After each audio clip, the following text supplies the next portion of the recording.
induction of the O'Neill School Chapter of the National Honor Society. In 1921, the National Association of Secondary School Principals established the National Honor Society. The organization grew from the original Alpha Chapter to 13,553 members by the turn of the century. Four main purposes have guided NHS chapters from the beginning: to create enthusiasm for scholarship, to stimulate a desire to render service, to promote leadership, and to develop character in the students of secondary schools. O'Neill's chapter was chartered in August of 2000.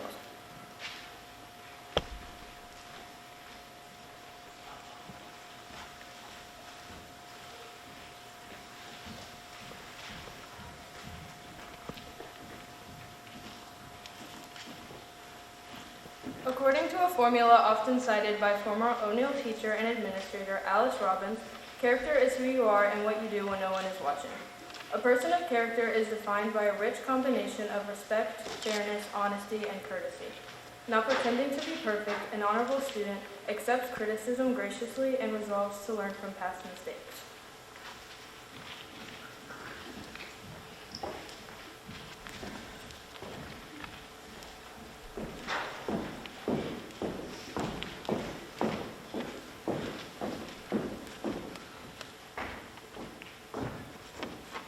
Service entails actions undertaken on behalf of others without any material compensation to the individuals performing the service.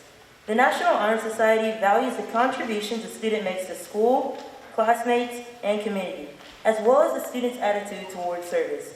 More significant than the total number of hours recorded is a genuine spirit of generosity.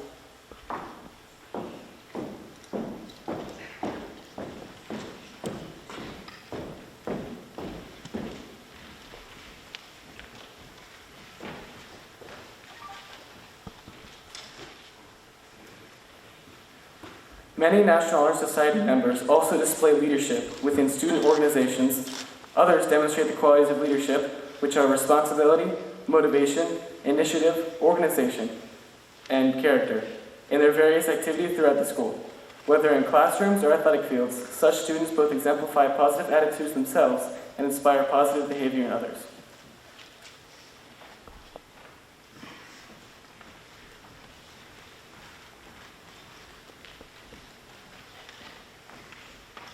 Scholarship is at the core of the National Honor Society. At O'Neill, students demonstrate excellence in scholarship when they achieve and maintain a GPA of 3.6 on a 4.0 scale. Beyond this numerical consideration, scholarship entails a spirit of inquiry and critical thinking that seeks to relate the knowledge of the classroom to insight into our daily lives.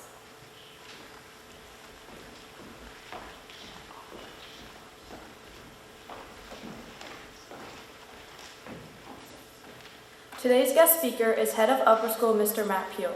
Mr. Peel began his teaching career at the O'Neill School years ago and has since served several schools in roles including teacher, coach, director of auxiliary programs, and director of student life.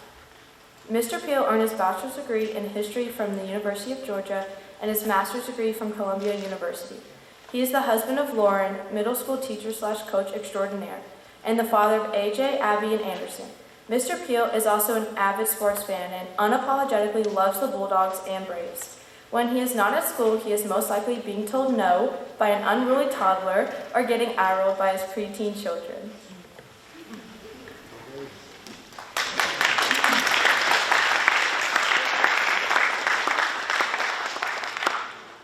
Good morning.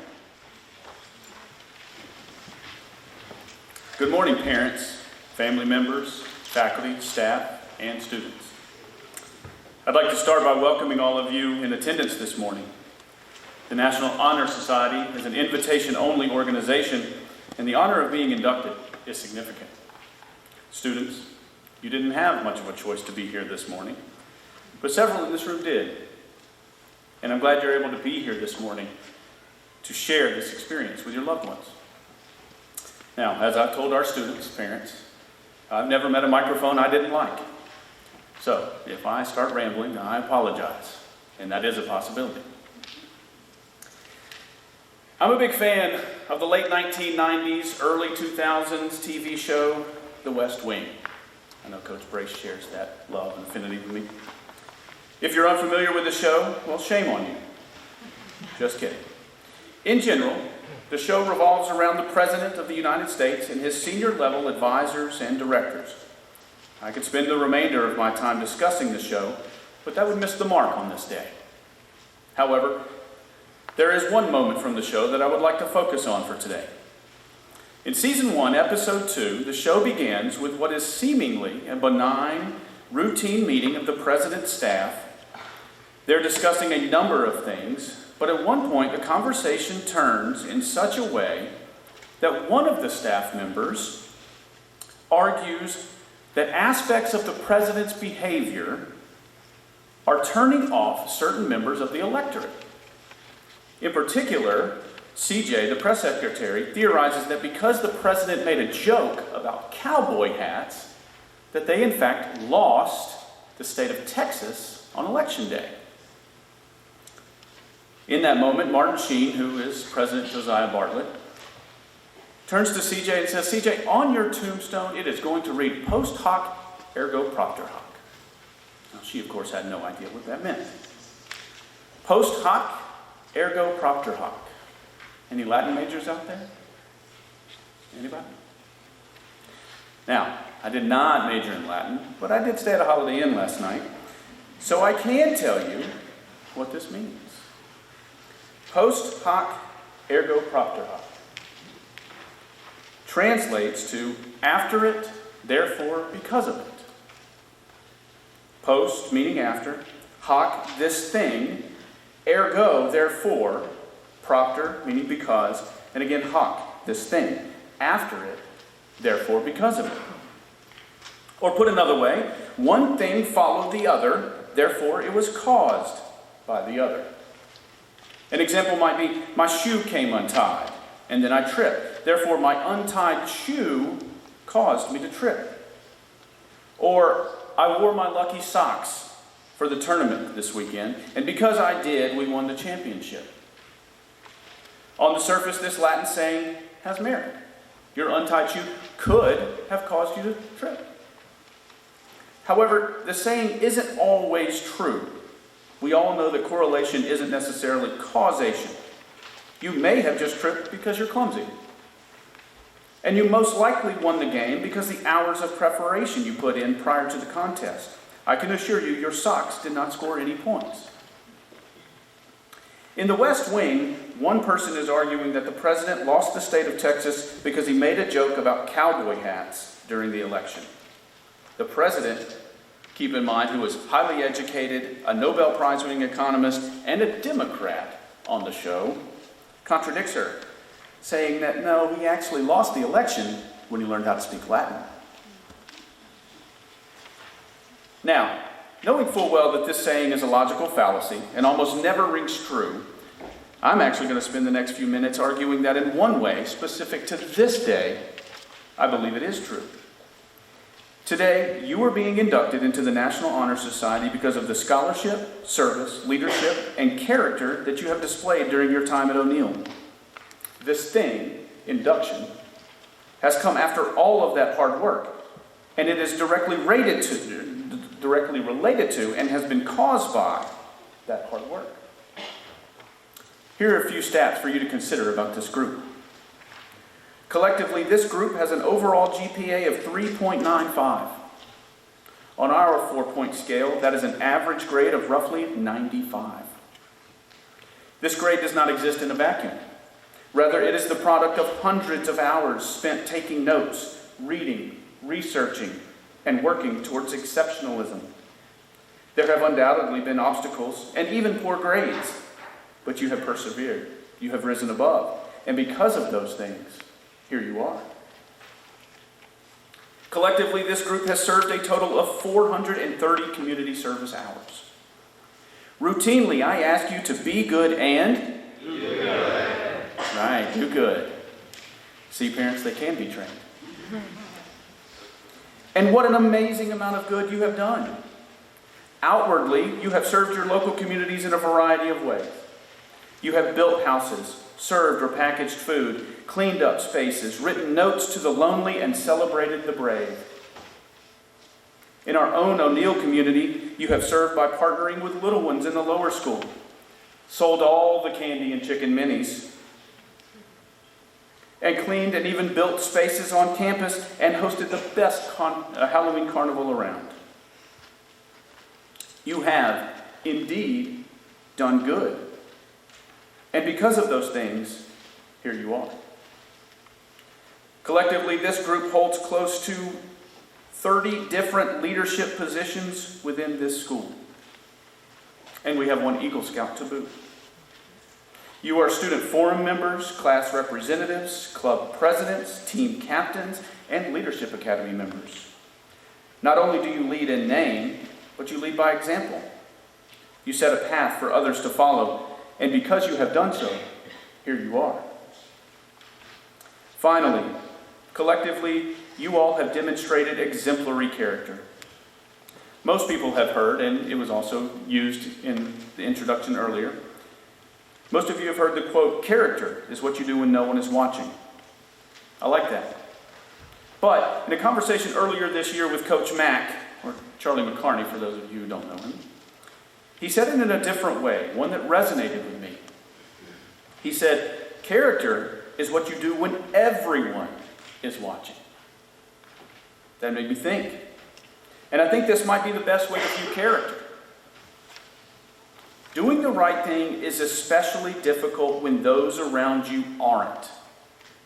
When doing the right thing might jeopardize how our peers view us. Unfortunately, this concept is on display daily in our society. We see mob mentality and peer pressure lead people to do things they would never do otherwise. Their language becomes harsh, their temper violent, and their actions hateful. This is why I ask you to be good, to be kind. This place should be different. And because you have been good and kind, it is different. And you are here.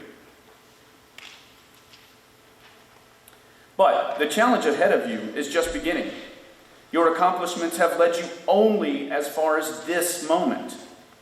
Now the task turns towards the future. What will come after this because of this? You have had the privilege of attending one of the best schools in the Southeast. You have parents who have sacrificed for you. You have teachers that genuinely care for you. You have been taught to think critically, work tirelessly, and care deeply. So, I ask again, what will come after this because of this? I want to be clear that we have lofty expectations of you. You must be bold and resolute. Being timid and passive are not options. But never fear. I know that you will be able to do those things, to meet our expectations, in no small part because of O'Neill and what you did here. So, in conclusion, let the things you have seen, heard, done, and learned here be a catalyst for the work you do in the future. Rely on the foundations that O'Neill has given you. Take a moment and be proud. And then move forward with purpose and passion, letting the ripples of post hoc, ergo propter hoc, cascade out. Thank you.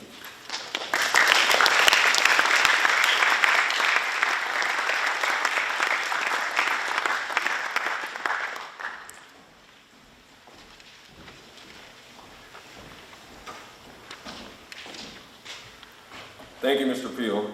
I ask that the current members and new members stand while I call forward each of the new members.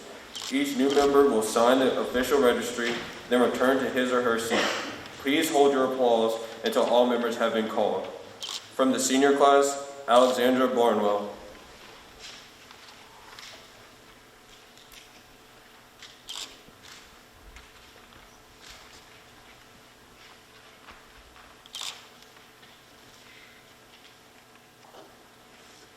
Suring Blackwell.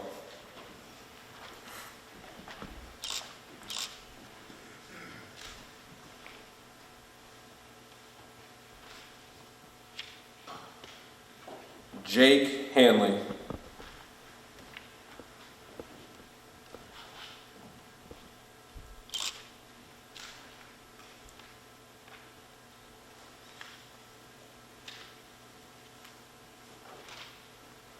Kristen Howell.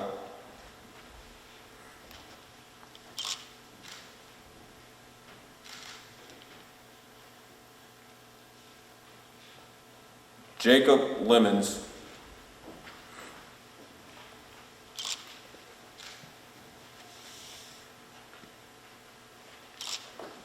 Connor Smitherman.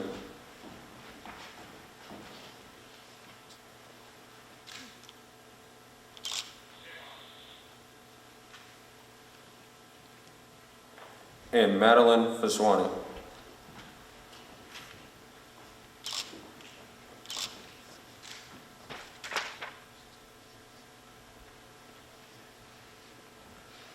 From the junior class, Brooklyn Adams.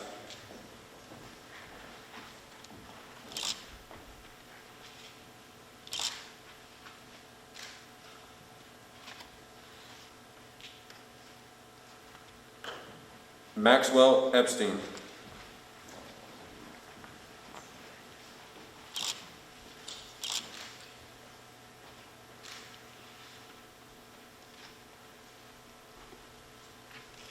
Reese Fisher.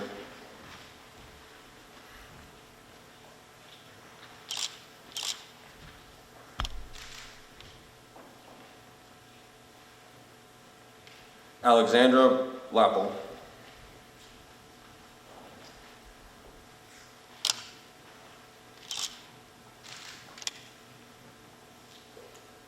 TJ McGraw.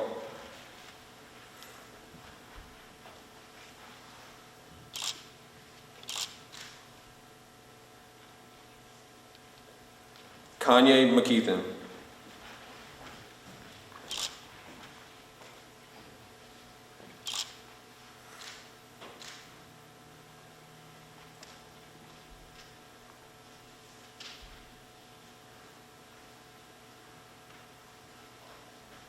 Emma Grace Sager.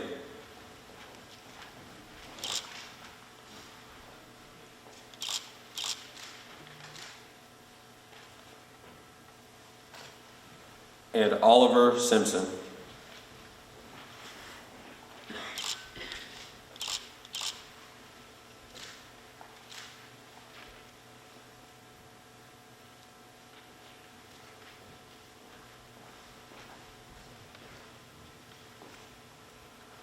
All current National Honor Society members and new inductees, please stand and repeat after me to recite our pledge.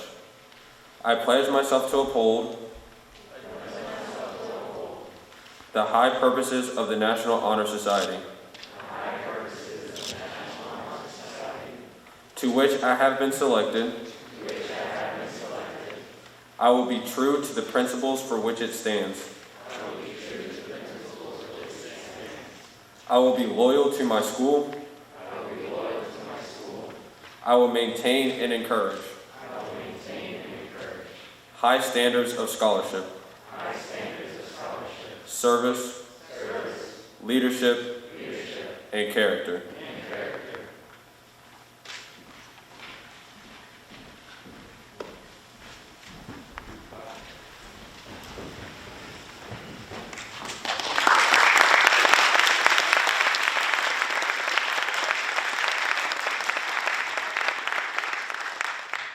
This concludes the 2021 induction of the National Honor Society.